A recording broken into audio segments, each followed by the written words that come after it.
Hey, this is your Olympic hero, Kurt Angle, and you're listening to Snug Wrestling. Oh, it's true. It's damn true. Well, I believe this is officially, what season are we on? The new season of Snug Wrestling, Season 5, Episode 1. We're starting off brand new, fresh, because today is the first day of a new chapter in WWE. WrestleMania was this weekend. Tonight was the first Raw After Mania. And usually the Raw After Mania is filled with a lot of exciting stuff. And we got a lot of call-ups, fresh matches that we can look forward to, potential feuds already. I feel like we got a lot out of this Raw After Mania, and we are here to cover it all. Welcome, everybody, to the Snug Wrestling Podcast. My name is Edgar. I am the host.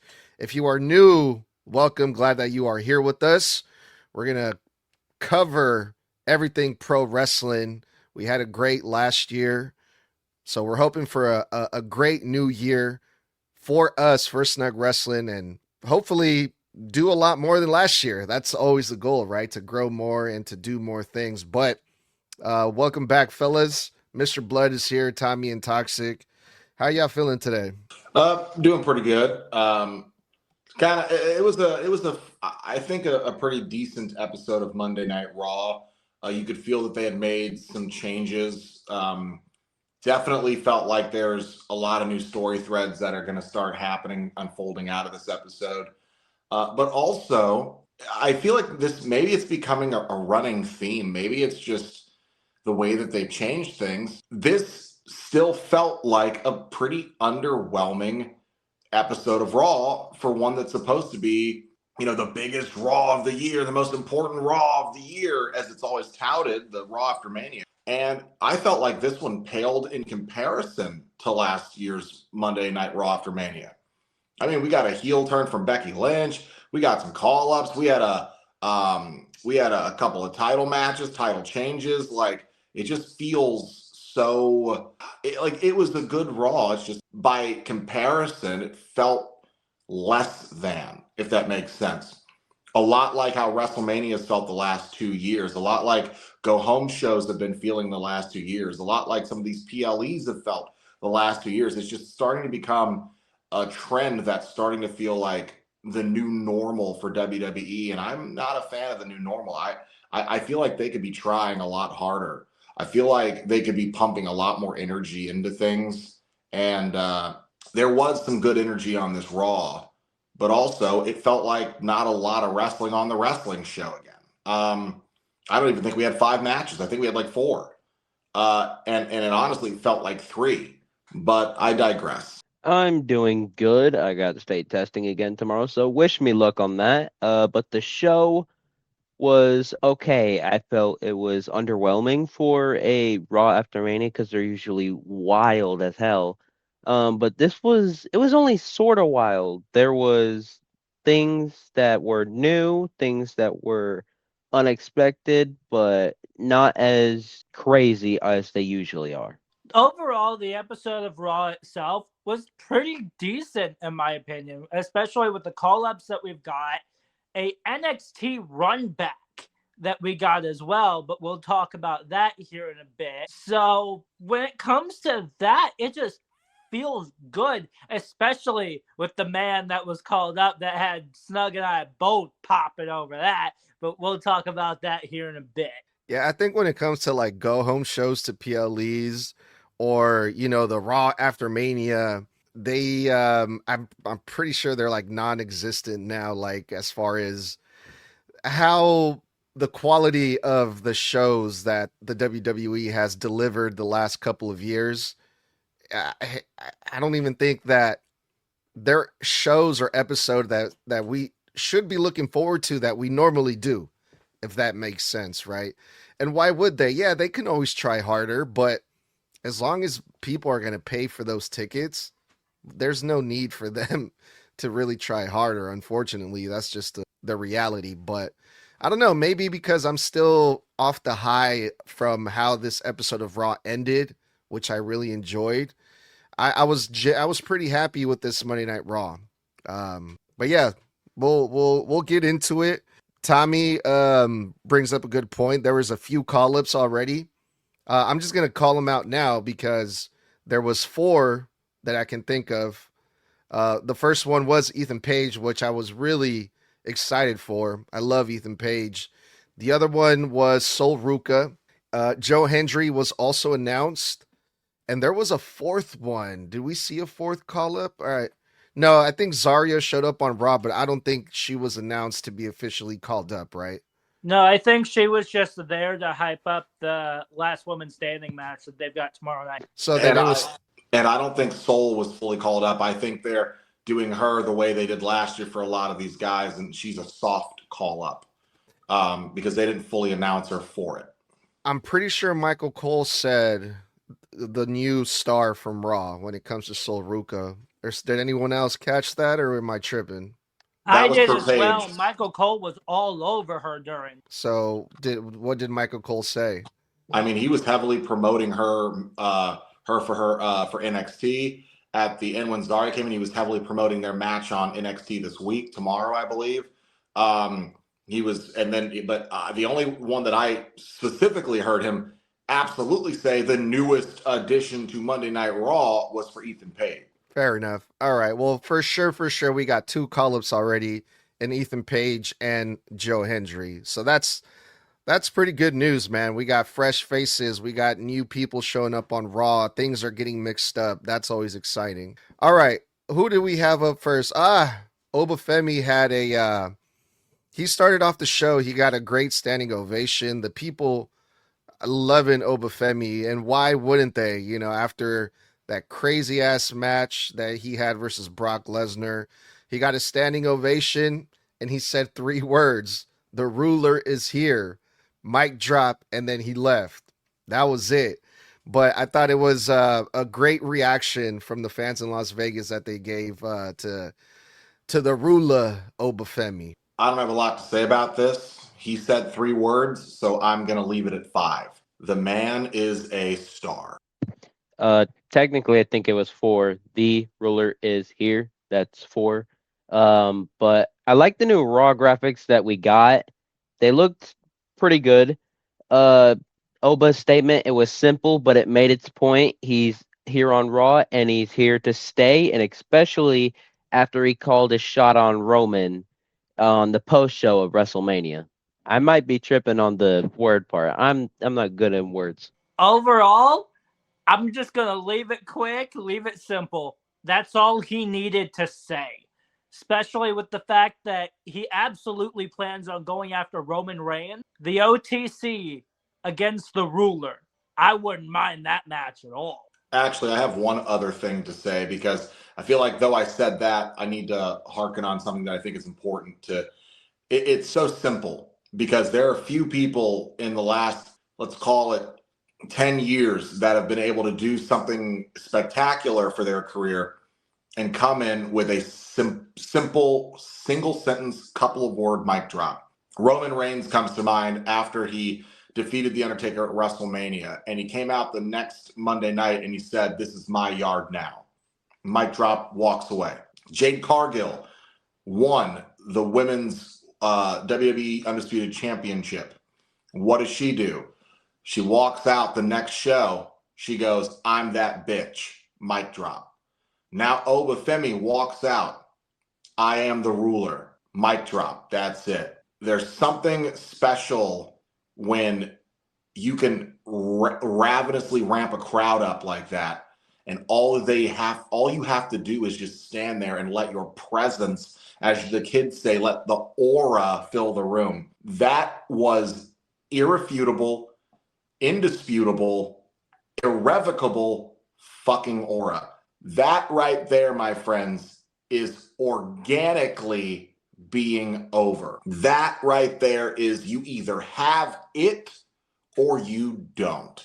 And Oba fucking Femi absolutely has it. Well, they're still in Vegas for this episode of Monday Night Raw After Mania. They're back in the T-Mobile Arena. And Rhea Ripley, the new WWE Women's Champion, technically from SmackDown, showed up on Raw to have a tag team match with her good old friend Io Sky versus the Kabuki Warriors. And okay, I'm like, okay, well, they're in Vegas, so yeah, why not have Rhea Ripley on Monday Night Raw? You know, that's cool, right? But also at the same time, like, I feel the same way about this whole entire feud. The way that you guys feel about the MFTs and the White family. You guys are just over it. You guys just want to be done with it. This is how I felt. This is how I feel about this feud, this thing that's been going on with EO and the Kabuki Warriors and blah blah. And I know you guys are a fan of it, so that's just me, you know. To each their own, right? But it looks like, thankfully, it looks like they're finally gonna venture off into their own ways, EO and Rhea Ripley. They won this match. This match was actually pretty good. I started to like it once Rhea and Asuka were in there mixing it up. Their back and forth was really enjoyable to me. The rest of the match, I didn't really care too much for it because fucking Io Sky almost broke her goddamn neck again. Like, bro, like okay, I know she's a pro and she's really good at what she does. But at some point, bro, like, is it even worth it doing the fucking dives over and over again? Like, and she kind of reminds me of like little babies. You know how like little babies get hit? They hit each other really hard and they just get back up and just act like nothing happened. That's what reminds me. Io Sky reminds me of that. She's so resilient and she's tough. But man, dude, she's just getting lucky, bro. Like, I'm starting to worry, but other than that, Io Sky and Rhea Ripley won the tag team match. Yeah, that EO spot genuinely scared the shit out of me. I legit, like, it actually made me like hold back in my seat, and I went, oh my God. And I was like, oh my God, someone fucking check on her. My wife's like, what happened? I'm like, didn't you just watch that? Her neck went to the side, like damn near behind her shoulder, all of her weight on top of her neck. And I had to rewind it so my wife could see it. Scared the absolute piss out of me. And then thankfully they checked on her after the match. You could see how concerned Rhea was for her in the celebration. But I just think she needs to switch up the way she does that suicide dive. Instead of going out sideways like that, where her top part of her body always goes down first, just do a suicide dive through the ropes straight out. Like, they can catch you just straight out. Stop doing the side shit. She almost gets hurt every time. When it comes down to it, this is the match we were originally supposed to have at Mania. Obviously, because they had no other competitors built up or completely occupied in the tag division for the women for Jade. And obviously, we now know why Bianca could not come and have that feud with Jade. You know, congratulations again on the pregnancy. This was the match that should have been at Mania. And we got it here, which is why I think they gave it the extra time they gave it. It went about, 12 to 15 minutes. I thought it was pretty damn good. I thought it was a good wrap-up, a bow, riptide over the moonsault, clean finish, done. And it's over. It's over. It's a nice, just bow on top, done. Would it have been nice if they had the payoff at Mania? I think so. I think they've been building this story since Io and Rhea started feuding very early last year going into Mania. That's where all of this really stemmed from. So you're talking like 14 months of story. Would have liked to have seen it get that payoff at the big one. But I'm glad they've wrapped it up. One last good match, and I hope Rhea doesn't stay on SmackDown too long because she's definitely going to be missed on Raw. I'm gonna go back to the Kabuki Warriors video package, or Asuka's video package, I guess you could say. During that, I started thinking to myself about Rhea's first defense or feud, even though she's been in this. But I thought that Asuka could have pinned her, and then that's how we get to Asuka versus Rhea at Backlash for Rhea's title.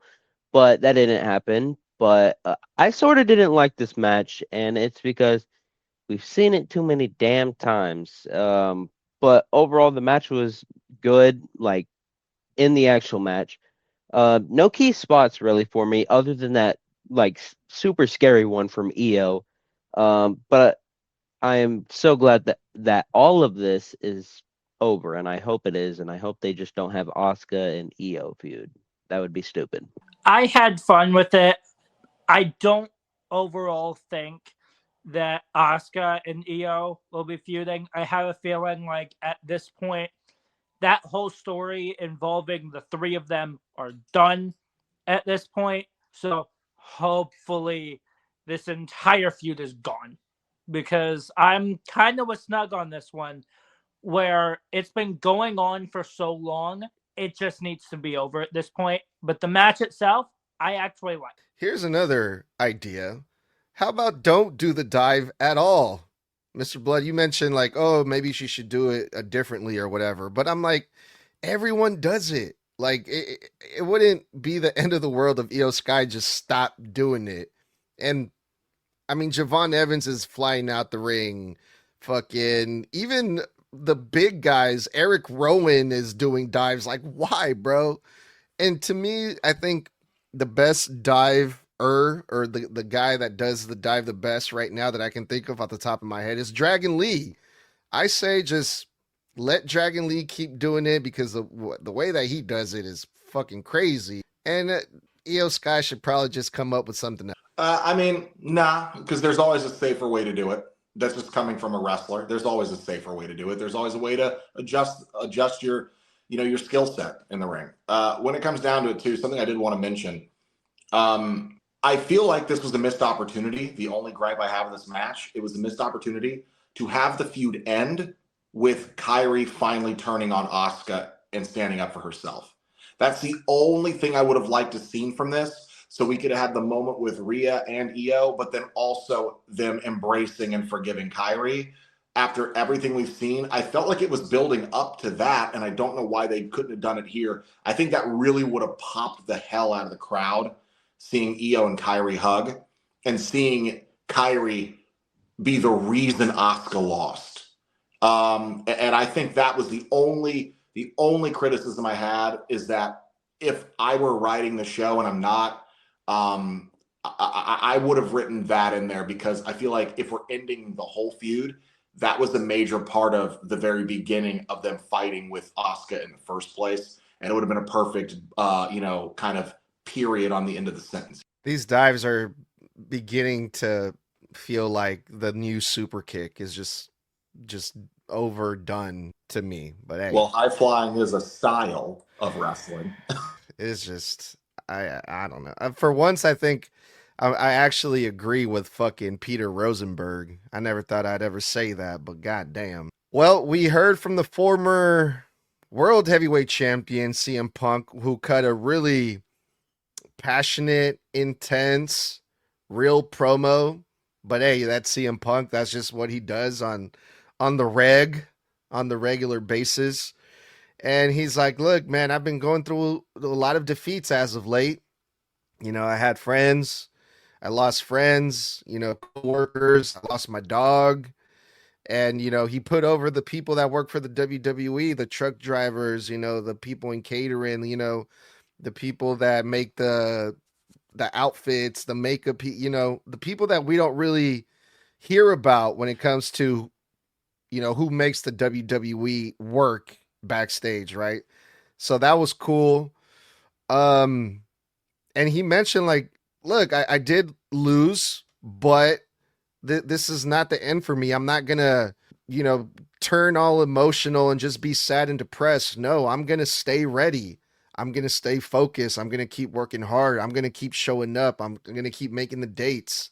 And the reason for that is you never know when another championship opportunity is gonna fall from the sky. And Cody Rhodes' music hit, and I'm thinking, oh my God, I want to see that match so freaking bad. Both of these guys are still really banged up. You can see the bruises, the scratches from, the main events that they had at WrestleMania the night before.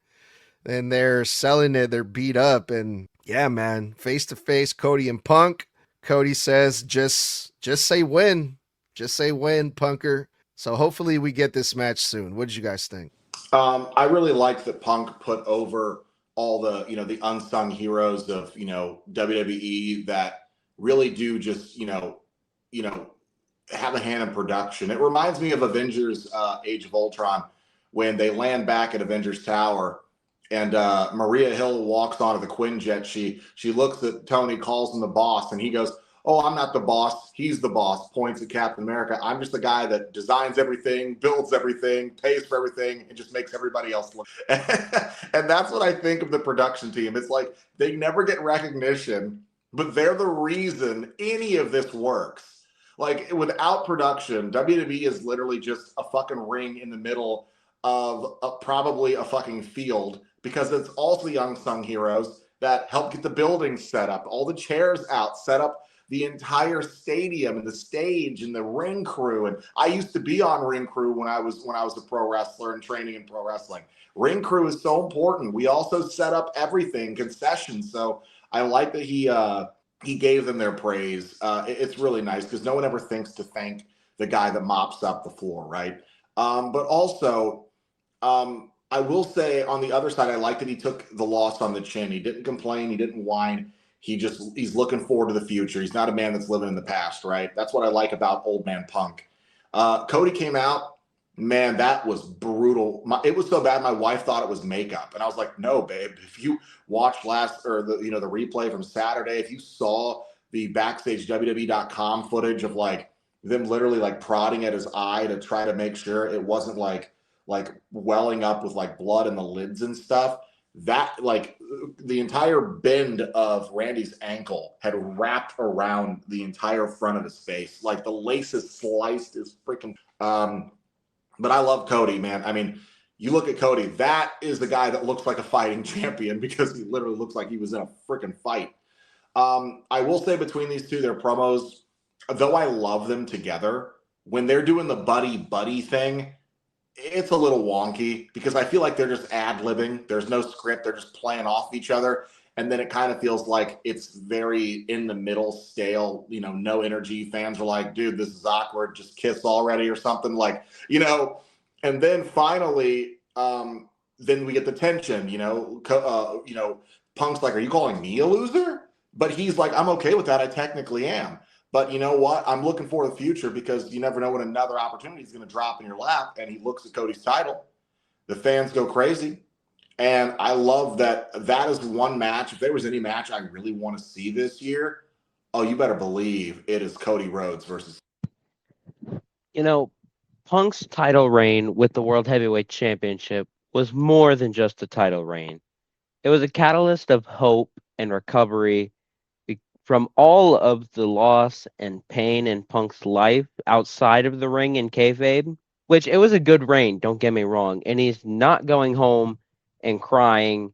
No, an opportunity appeared right in front of him, and I felt like he was taking it without saying, hey, I'm taking it. That being Cody Rhodes. This is a match I've been wanting to see since Punk returned in 2023, even though I didn't exactly know who he was because that's when I started, kind of getting back into the swing. By the way, Reigns and Orton put both of them through it at Mania. So props to both of them. And I can't wait to see if Punk gets brought over to SmackDown, which I don't want that to happen, even though it would do so much for SmackDown. It just does not need to happen. Or if they just, which this sounds stupid now that I'm saying it, they put the undisputed title over on Raw, which I don't see them doing because they have the World Heavyweight Championship. But I know that this is probably going to happen at Backlash. Overall, yeah, that's just how this is going to be. And if this is how we finally get Cody Rhodes versus CM Punk, I'm not mad at it. I'm really not, because no matter when we get this match, this is going to be a banger of a match. That's just how that is. But with Punk putting everyone over in the back, it works because it's Punk. So him being the one to just go, hey, it's not just us out here that does all of this.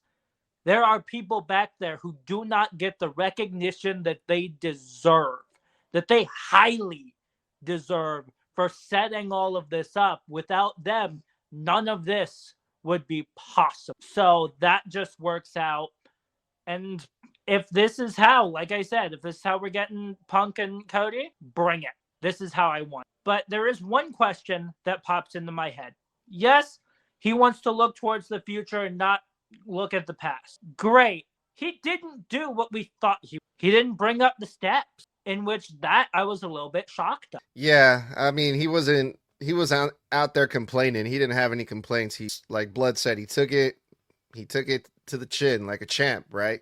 Dust yourself off and let's move on. So that was cool to hear from CM Punk. Well, we got the Raw main roster debut from our boy Ethan Page, Tommy. I was so psyched for this. I love Ethan Page, man. He is, he's not with the flashy shit, bro. He's not, he doesn't fuck around. He really does this shit for real. He loves this shit. He's been wrestling in the indies and in AEW and then NXT, now WWE. And I really like Ethan Page a whole lot. He had a lovely match versus Javon Evans, and he picked up the win versus Javon Evans on his debut. And that was one of the things that I was curious about, because Javon Evans has been getting over a lot, but this is also Ethan Page's main roster debut. So, history would say on the debut, the guy that's there to show up on his first time usually gets the win, but it's versus Javon Evans. So I'm like, how is this going to go down? They're not going to beat Ethan Page on his debut match, right? But they didn't.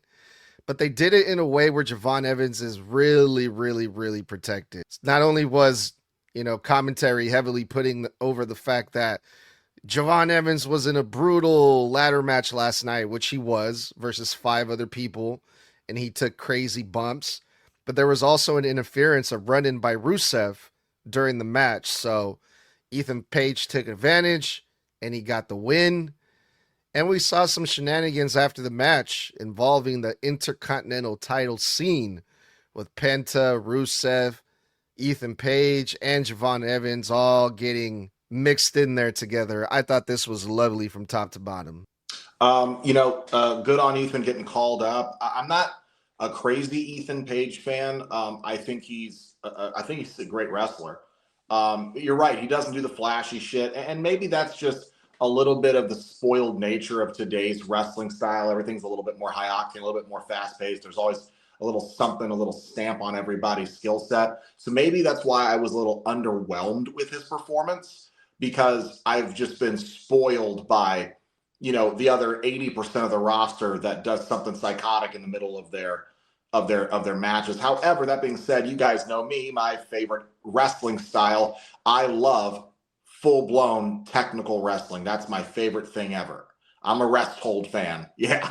But when it comes down to it, I think Javon really stood out here. I like we got to see a little aggression from him. He's a little pissed off that he was this close and didn't win last night. Saw some great offense from him, some great defense. But I do think that Ethan Page winning was absolutely the right move. You cannot just call a guy up and then, DOA him, immediately losing. But you can't beat Javon either clean, because you're trying to build Javon. Otherwise, why would you give him such a showcase in the ladder match at WrestleMania? So I think protecting him in the finish here was the right call. And I also love the Intercontinental Championship stuff, because now I feel like Javon really is no longer just flipping and dipping around, like Los Americanos, or, floating around a couple of high-flying matches. No, he's got a purpose now. And that's what I'm really happy with. I am so happy that Ethan Page is finally brought up. In my opinion, he should have been brought up after he beat Javon Evans in that. I'm pretty sure it was some kind of hardcore, but it was like the feud whenever they were feuding against each other that led to, I want to say, I don't exactly remember the match type, but I know what I'm talking about.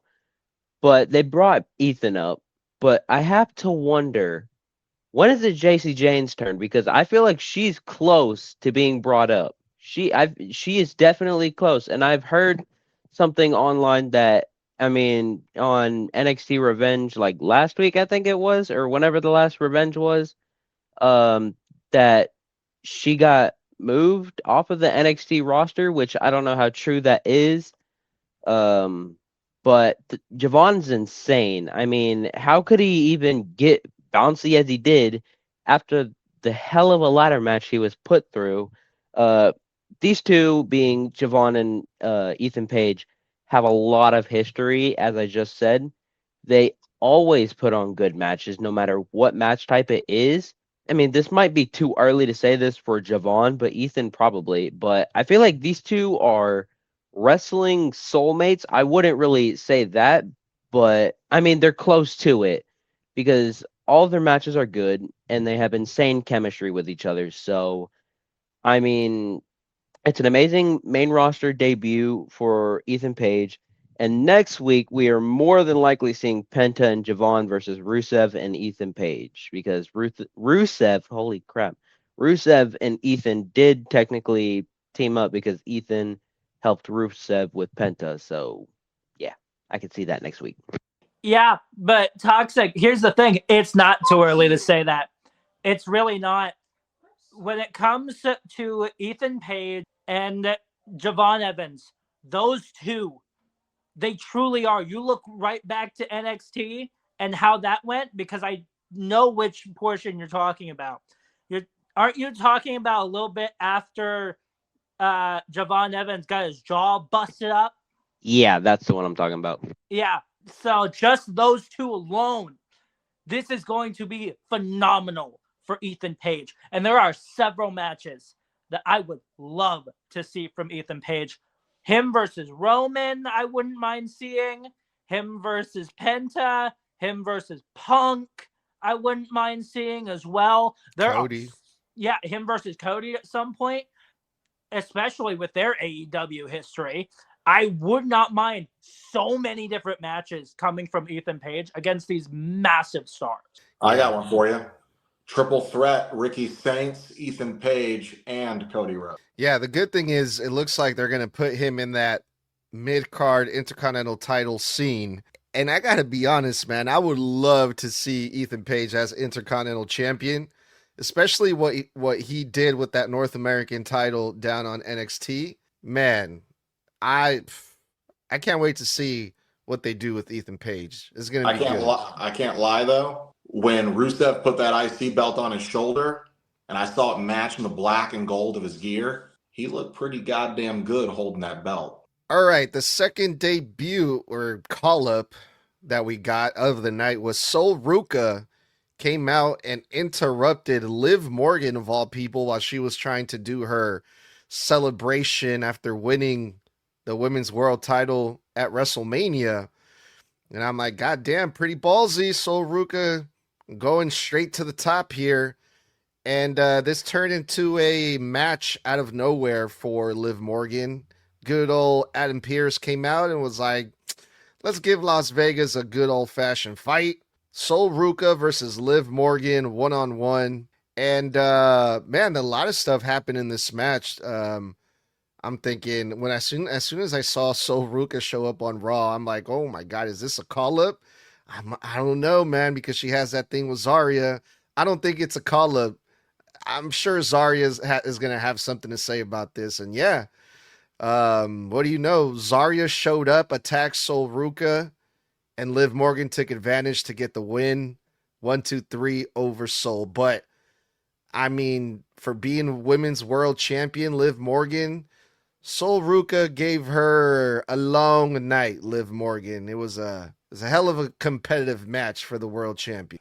This is a great freaking match, man. This is actually probably my favorite match of the entire night. This was one of those things where you could say, oh, hey, it's just a spotlight match and it's going to be over in 3-4 minutes. Roxanne, Raquel, they're going to interfere early on. Nope. They had an extremely competitive match. Liv looked great. Sol looked even better. Sol looked amazing in this match. I mean, holy shit. And the crowd was nuts for Sol Ruca. You guys have another homegrown star in your midst. She was getting "This is awesome" chants, holy shit chants that were loud as hell for that round off back handspring over the top rope to take out Roxanne and Raquel.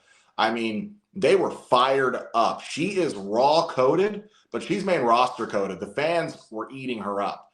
I was very much expecting some involvement from maybe Brie Bella and Paige because they were in the crowd for this. And I thought, oh, you're going to spotlight them right before the Women's World Champion comes out, and Women's World Champion stays out for a match.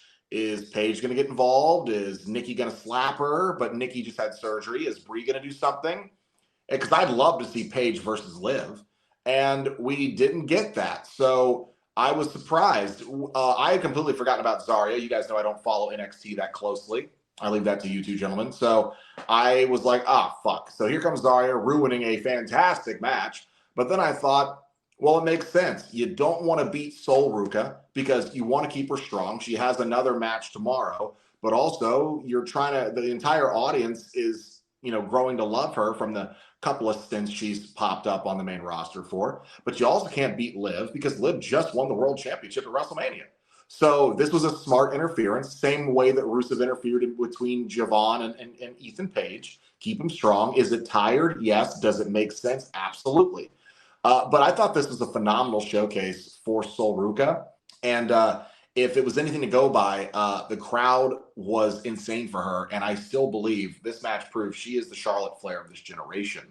And I do not think she oversold the Oblivion. I thought that sell was fucking amazing. I feel like I speak for everyone except Snug because he does not want to see Sol Ruca every goddamn week on Monday Night Raw. But please fucking call Sol Ruca up as soon as she is done with the last woman standing match against Zarya. I mean, even if you don't want them to finish it, bring Zarya up with her if you don't want them to finish it. If you don't want that feud to be finished, done and over with tomorrow, just bring Zarya up with her. Just anything to get Sol Ruca up on the main roster because she looked like not even $1 million, like $1 billion. So that landing when Sol was draping on the rope, I did not like that. That looked a little bit scary to me. I also liked the fact that Jessica Carr looked like she was just getting a break from Becky Lynch, and she was just genuinely interested in the match. The match was great. The little cartwheel thing that I don't even know what it's called. I'm not gymnastics. The thing that she did to get to the outside of to ringside. When Raquel and Roxanne were gonna catch her, it looked like they were just a little bit too far away. And they struggled to try and catch her, but they got her. I would have liked to see Sol win this, but I mean, for Zarya's sakes, she just had to be right then and there. But it makes sense because Liv just won the title, so you want to keep her momentum strong. Yeah, with Sol, if this is an actual call-up, this unfortunately televises exactly how that last woman standing match is going to go. And it's going to go in Zarya's favor. Because if this is a call-up, like a full call-up, then she has to lose that match in order to be called up fully. I mean, no, not necessarily. But I still have the feeling like that's exactly what's going to end up happening. Simply because of the fact that it is Sol Ruca.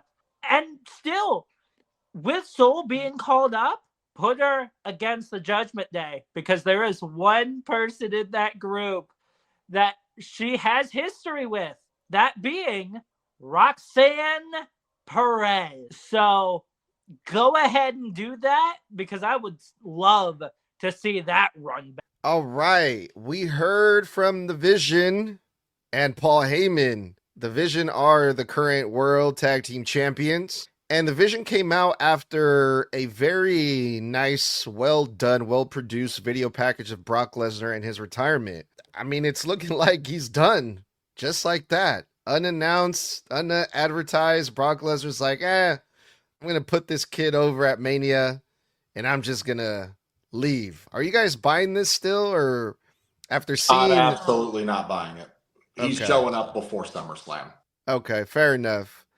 Paul Heyman put over Brock Lesnar, and then Logan Paul cut a promo with a lot of boos. He was getting a lot of heat about the fact that they lost their match at WrestleMania thanks to IShow's speed. And then Paul Heyman brings out Braun Breaker, and when Paul Heyman announces Braun Breaker the way that he usually announced Brock Lesnar, I'm like, holy shit, like the future of the WWE is in good hands. Like, you got Logan Paul, who he's still young. He's got a long way to go if he decides to continue doing this WWE shit, which I hope he does. You got Austin Theory, you got Braun Breaker. I don't know, maybe one day those guys will be in the main event, you know, with the Punks and the Romans and, you know, the Codys are right now. So that was an exciting thought that came through my mind. But Braun Breaker cuts a promo, and I love Braun Breaker. He has a great presence. He looks like $1,000,000. But this promo, I just felt like as soon as he started talking, the people just did not give a fuck. Because they just started singing Seth's names. They started wanting Braun Breaker. And I think Braun Breaker, with his presence, I think he needs to grab people's attention more. I don't know what it is, because it was like, oh yeah, he's back. Yeah, everyone's excited to see him. And then he starts talking, and it's just like the energy just changed, at least for me, and maybe the crowd in the arena too. But Seth Rollins shows up, attacks Braun Breaker from behind with the steel chair, and busted his shit wide open. What happened there? Did Seth Rollins accidentally hit Braun Breaker in the head instead of the back? Because Braun Breaker was leaking after this. But besides that, it was a great segment. Good to see Braun Breaker back. And he got his hands on Seth Rollins again. Yeah, I thought half of this segment was pretty nothing. I get annoyed sometimes when the crowd boos so loud you can't hear a promo. Like, just shut the fuck up sometimes. Just let him talk. You don't want to hear him speak, but if you shut the fuck up and let him talk, he'll be done faster. And then you don't have to worry about him talking because he'll have already finished what the fuck he's trying to say. I mean, it was funny when it was Dominic Mysterio's whole shtick, but it got old after 6 straight months of it. When it comes down to it, Braun Breaker coming out, I'm with you on this one.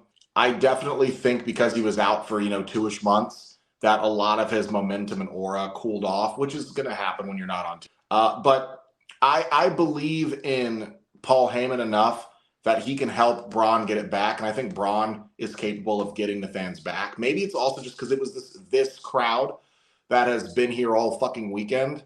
And it's perhaps maybe they're just tired. But at the same time, I think Braun was showing a lot of promise before he went out on injury. So I do have full, belief that he can get back to the level of heat that he had prior. It's just going to take a little bit of time. I mean, also, you got to think, a lot of people lost faith in the Vision storyline between injuries from Seth, then Braun Breaker, then directly Bronson Reed right after. They were stuck with Logan and Austin for a month and a half straight, and that was nothing. And then Paul Heyman just abandons them, and then to go with Brock Lesnar, and then it looks like no one even cares about the Vision story in the writers' room. So if the writers' room doesn't seem to care, then why the fuck should the fans care? And the fans have kind of been like, well, we haven't cared in a while, so why do we care now just because you're back?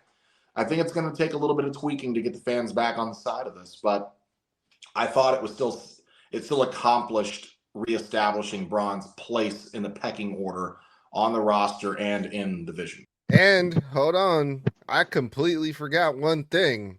There's so much shit happened in this one segment.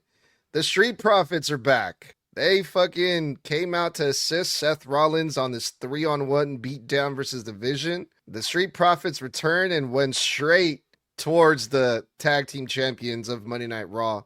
Mr. Blood, let's get your thoughts on that, and then we can move on to what you guys thought about the entire segment. Absolutely. So, you guys know this. I've said this many times. I'm just happy to say it. I've met the Street Profits just a few weeks ago at MegaCon, just shopping around, got pictures with them. Got to talk to Angelo Dawkins, got to talk to Montez Ford. I also met Omos at the exact same time. They were all walking together. And Montez was just really in good spirits about everything. I said, man, they got to book you guys more. You guys deserve to be pushed. I said, you guys should be champions. Angelo makes a joke, takes a sip of his drink, goes, what you talking about, bro? I'm just enjoying my vacation. And he took a sip of his drink.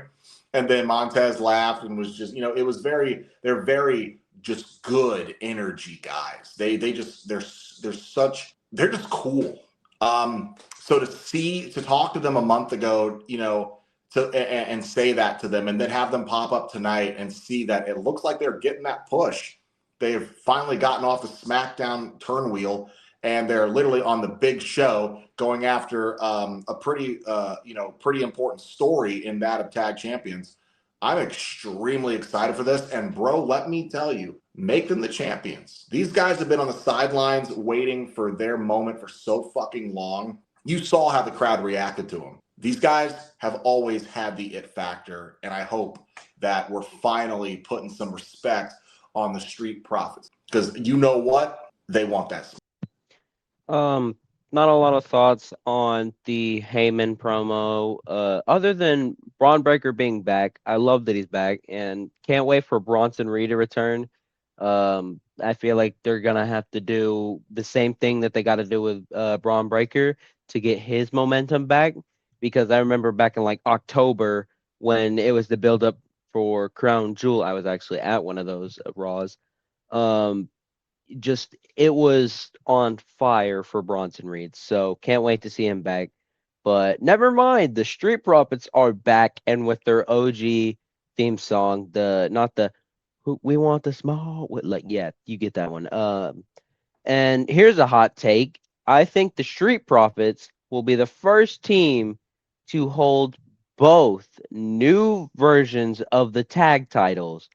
But when I saw the back of Braun Breaker's head, I said, holy shit.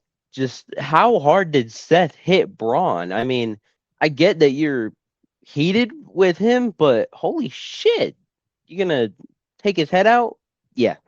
Braun, hopefully you're okay, because holy crap, that was one hell of a hit for you to start bleeding like that. The Street Profits? Yes, please! Thank God they are off of SmackDown, because they seriously needed this. They really, really did. And my only thoughts on everybody except for Braun Breaker is this. Hey, Logan Paul, apparently you hate the outsiders when everything doesn't go in your favor. Because I am going to remind you, as much as you say, oh, I hate it when these streamers and celebrities come into our world and all of that. Dude, you brought ISO Speed into this. He didn't want to be into this. You shoved him into the 6-man tag. That was you. So, of course, you're going to end up hating it because it didn't go your way. Because otherwise, you love the fact that he was in it. Yeah, and he also helped train him and all that stuff, right? Get him prepared for it too and all that shit. That's true. That's a good point. All right, y'all. Well, we raced through the show. We're already at the final segment for the main event. The new World Heavyweight Champion. You missed a match. Who? JD McDonough, Finn Balor. I did. Oh my God. You're right, bro. That happened. And Dominic Mysterio attacked Finn Balor after the match. Finn Balor won. And he was also bleeding. Finn Balor was. A lot of blood, unexpected blood on this episode of Monday Night Raw. But yeah, man, for a feud like this one with a lot of history. And, I like both of these guys. I did not really care too much for it, bro. But how'd you guys feel about it? I kept looking at the clock because I was like, how long do they plan on making this episode? Because this match ended like right around 10:17, 10:15. And I was like, is there something else? Like if we only had how many matches was this night? Maybe 4? Was it 4 matches or 3? It felt like there was so little wrestling on this show. And normally Triple H does like a 5-match card. This was literally I was like, hold on. I know they mentioned this match at the start of the show. Okay. Is there something else? Are they doing this till 11 o'clock tonight, my time on Eastern? And it was 10:17. The match is over. And I was like, the fuck else is after this? I totally forgot Roman was coming. So when it comes down to it, God, man, JD McDonough is extremely, that man is good. I mean, good. And I would have loved to have seen JD and Finn mix this up at like Backlash where they can get way more time. Because I feel like if they had a couple more weeks build, because it's much more personal to Finn that it was JD that stabbed him in the back than Dom. He straight up said it. He expected Dom to stab him in the back, but JD, he trained JD. That's like his little brother, bro. I would have loved to seen a couple more weeks of build for that part of the story, and then let them hash out at Backlash. Let them go 12, 15 freaking minutes and just put on a freaking spectacle and really get some shine on JD. I just feel like ever since they kicked Finn out of the Judgment Day, I genuinely feel like they've kind of fumbled a lot of the great ways they could have handled this aftermath. I mean, we're talking 3 years of story just between Finn and Dom alone. Like, this has been, in my opinion, so lacklusterly handled that it left so much, on the cutting room floor, in my opinion, for what could have been some really good dramatic storytelling. And it's kind of disappointing, to be honest. The match was fine, but I would love to see these guys actually get their time in, because this could be a really cool other, mentor and student story if done right. And we could get some real mileage out of that. And I was disappointed that they were just like, here you go on a Monday Night Raw. Surprisingly, and I hate that I felt like this during the match, but I didn't care for it. I really didn't. I couldn't even pay attention long enough for it because I was just uninterested. I mean, we saw Finn at Dom at Mania, and then we had no build up for this other than the few video packages. So I just didn't care for it. I mean, if you want to, like, that could have just been the start of the story and then have it build up until we get to Backlash. I won't mind that. But one other thought is about Finn getting busted open. I felt like, even though I'm pretty sure it was only just him and Breaker that got busted open, but I felt like a lot of people got busted open on tonight's show, which I don't think there needed to be that much. Yeah, but I'm with Blood on this. This should not have happened here. It should have happened at Backlash. Like with Dom and all of that, he full-blown said, hey, this wasn't fair. It was supposed to be against only Finn Balor. It wasn't supposed to be in a street fight. It was just supposed to be Dominic Mysterio versus Finn Balor. This isn't fair. I wasn't supposed to deal with the demon. He said that during the post show for last night. So that makes sense there. But I wanted more out of Finn Balor versus JD McDonough simply because of the past that they have. So in that case, I really didn't care for it because I wanted more out of it. Something that would have been bigger at a PLE compared to a random episode of Raw. Yeah, I think this was just a match just to do another angle for the ongoing feud that looks like it's still going to go take place between, Dominic Mysterio and Finn Balor. So that they're still going to go at it. All right, now for real this time, the final segment, the main event, was the new World Heavyweight Champion Roman Reigns.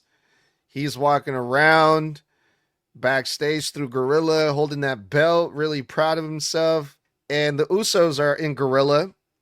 And Roman Reigns invites the Usos to tag along with him to the ring, which gave me flashbacks to the Bloodline, just like the good old days, right? And Roman Reigns and the Usos together go to the ring, and Roman's like, it's time to talk about some family business, right? I miss you guys. I miss doing business with you guys. And I'm like, damn, bro, like, are they going to join form the Bloodline again? Like, fucking, what is this, 2020 or what's going on, right? But this time Roman says, I don't want you to serve me. I just want you to ride with me, just run with me, basically, right?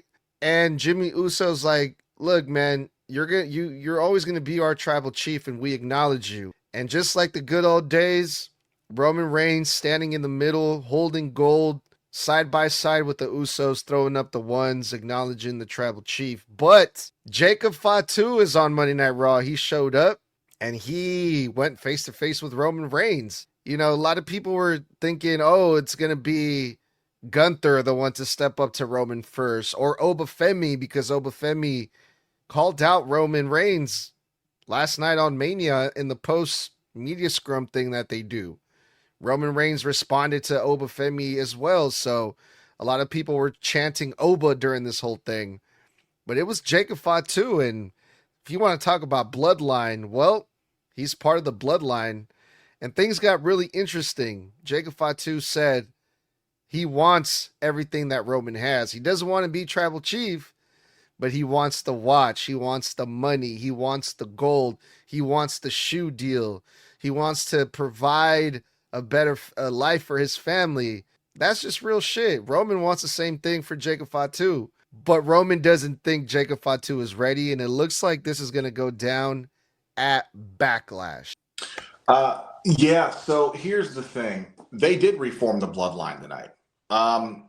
The thing is, it was a very soft version of doing it. It wasn't some big moment build up. It wasn't some, hey, let's tell them this is like, it was literally, I don't want you guys to serve me, but I want you to stand at my side. So the bloodline out of nowhere for what now? The second time in 2 years has reformed, or the third time in 2 years has fully reformed.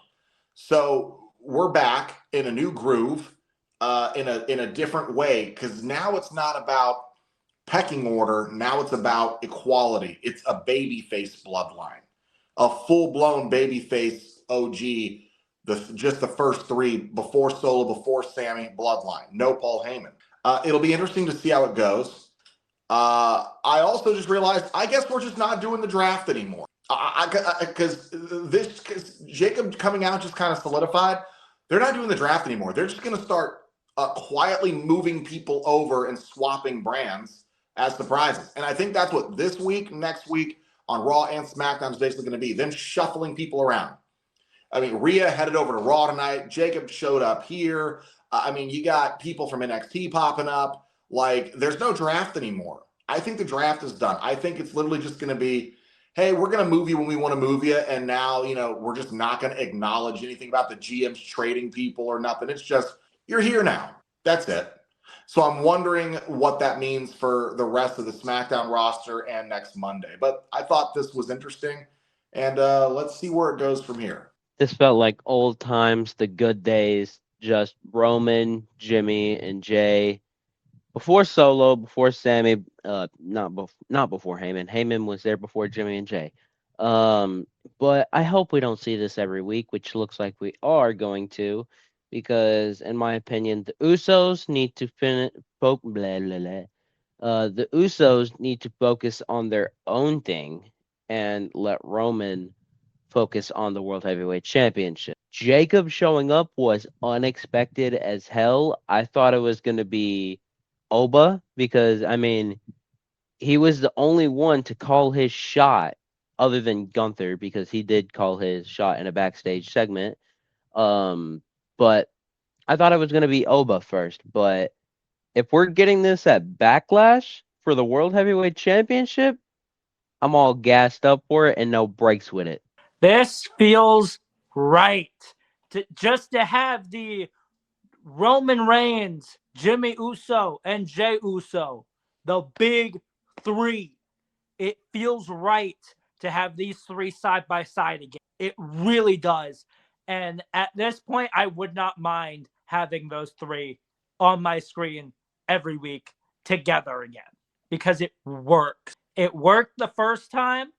There's a reason why it lasted 4 years. The second iteration, the one that Solo was leading, no, absolutely not. But here we are again with them reforming, and I'm happy with it. Jacob coming out and him going, hey, I want everything that you have. I don't want to be tribal chief, but I want that title. Screw that. I don't want that title. I need that title. Him saying that got me hyped for it, because I know what this is leading to. It's leading to Jacob Fatu versus Roman Reigns for the World Heavyweight title. And that match alone is absolutely going to put asses in seats. no matter what the stipulation. Also, one thing that none of us mentioned here. It looks like there's a light stipulation on this match, not fully stipulated, but let's say, je ne sais quoi, an ultimatum. Not really an ultimatum, kind of a red pill, blue pill. You'll get the match. Maybe you can beat me, maybe you can't. Are you prepared for the responsibility that goes along with beating me and holding this title? But more than that, are you prepared for if you lose? Because if you lose, are you prepared to acknowledge? That's what Roman said. So I'm wondering, is Jacob's new role on Raw, if he loses to Roman, is Jacob now the newest member of this new version of the bloodline? And more than that, Roman specifically said on the post-show last night, yo, we're going to fix that part-time shit. You're going to be seeing my ass all summer, which tells me this entire story, this new version of the bloodline, is only going to go up until the end of the summer. Which, let's be for real, Roman ain't losing that championship. I love Jacob Fatu, but let's just call it how it is. Roman just won it.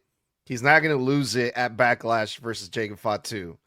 The other thing, too, it's still going to be a dope match, and I love the story already. It's off to a great start. But yeah, that was the other thing that came to mind. The fact that Roman Reigns said, I'm not going to say yes or no. I'm going to let you think about it, and I will see you next week, and you can tell me your answer next week. And I'm like, holy shit, Roman Reigns is going to be on Raw 2 weeks in a row? What is going on here? And on top of that, they're setting up a match for Backlash, so he's going to wrestle on the next PLE, which is what, coming up? What is going on, bro? So yeah, it was great, man. This whole thing was really good. Yeah, man, Backlash is on May 9th. And you got to wonder, if Roman said you're going to be seeing my ass all summer, unquotes, I got to imagine he's dropping it at SummerSlam. The question is he dropping it to Oba? Is he dropping it to Seth Rollins? Because you know that story thread. I never lost that title, said Seth. Or is he dropping it to Braun Breaker? And that's what I'm excited for, where this is leading. I genuinely think we're going to be in for one hell of a summer. And I think SummerSlam this year might just be the most anticipated PLE this year entirely. I could see Roman holding it until next Mania, bro, if I'm being honest. I genuinely don't believe anybody actually wants to see that. They love seeing Roman. They don't want to see that title disappear off TV because remember, he specifically said all summer, not all year, all summer. So if summer ends and he's still champion, is it going to go back to Roman of old? Every couple of months he drops in with the title? Because then what the fuck do the people in the main roster, in the main event of Raw, have to vie for? Just whenever Roman decides to pop up every 2-3 weeks to do a promo? Nah, no one wants to see that again. Let him be here for one last full summer, lose it, pop back up for Mania season next year, and then go back to his part-timing until he retires. Yeah, good point.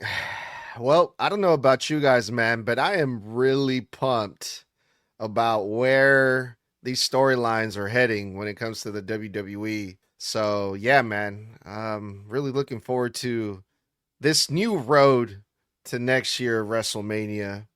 Is going to be great, dog. I'm happy that we went another year of doing this with y'all and, you know, putting out great content and shit. So, I'm pumped for what's coming, fellas. But with that being said, that was the Monday Night Raw review after WrestleMania.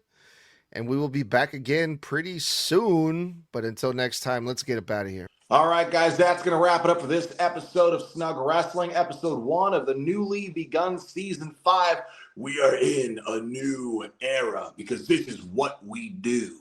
As Triple H loves to say, and you know what? For those that know, today is also the 420 edition of Monday Night Raw. So until next time, we will see you. But remember to kick it with us every Monday, Wednesday, and Friday after Raw, NXT, and SmackDown go off the air, respectively, for post-show reviews. This Thursday, we will not be doing our one-on-one on TikTok Live with myself, Mr. Blood, and Edgar. We will be live on YouTube, Instagram, Facebook, of course, Apple, and Spotify with a special guest instead. So tune in at 9 p.m. EST, 6 p.m. Pacific for that.